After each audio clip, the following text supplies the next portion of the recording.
So one of the things I want to also share with you is some presentation skills training tips.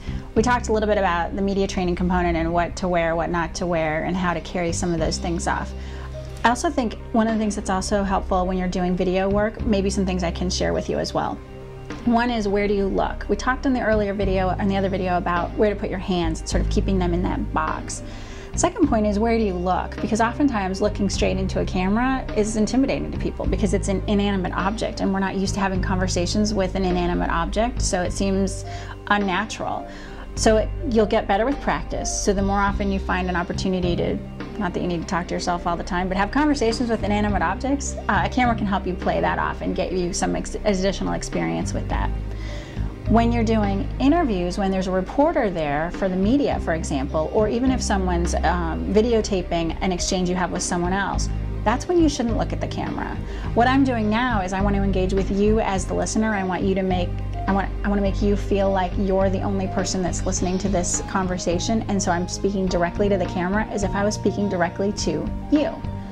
When you've got another person in the room, what you want the camera to do is eavesdrop on that conversation. So let's say a reporter is asking you questions and the reporter's here. The camera is still positioned where it is, but the camera's going to eavesdrop on me having a conversation with that person. My gestures will be natural, my eye and facial expressions will be natural, and I'll be having that conversation with someone for you to be able to pick up on and observe that.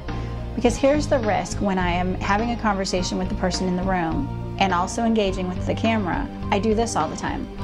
And it's almost like I'm self-conscious that there's that camera there, and that's distracting to you as the viewer, because you're wondering, why does she keep looking and shifting her gear and shifting her attention?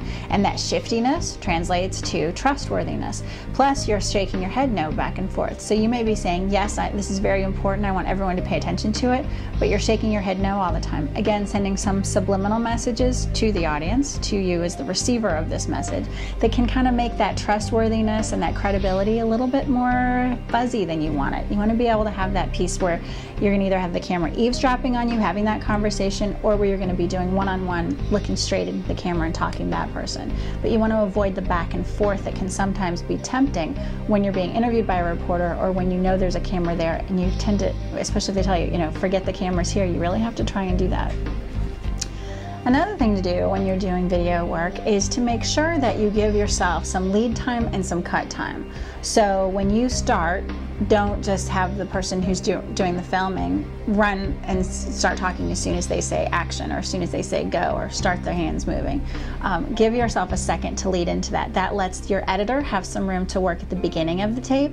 And also when you're done speaking, you want to hold it and count to a couple of seconds and let that space exist for a little while on the back end as well. Thanks all for listening. It's been great talking to you.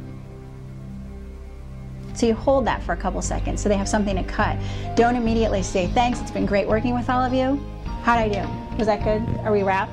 Because again, they've got nothing to work with there, so you're going to want to make sure you give your video editor something to work with as well. The other thing that often comes up is, how do you do it in takes? And if you don't have a lot of work experience in video, then you'll probably want to type up a script and ask them to have a teleprompter there.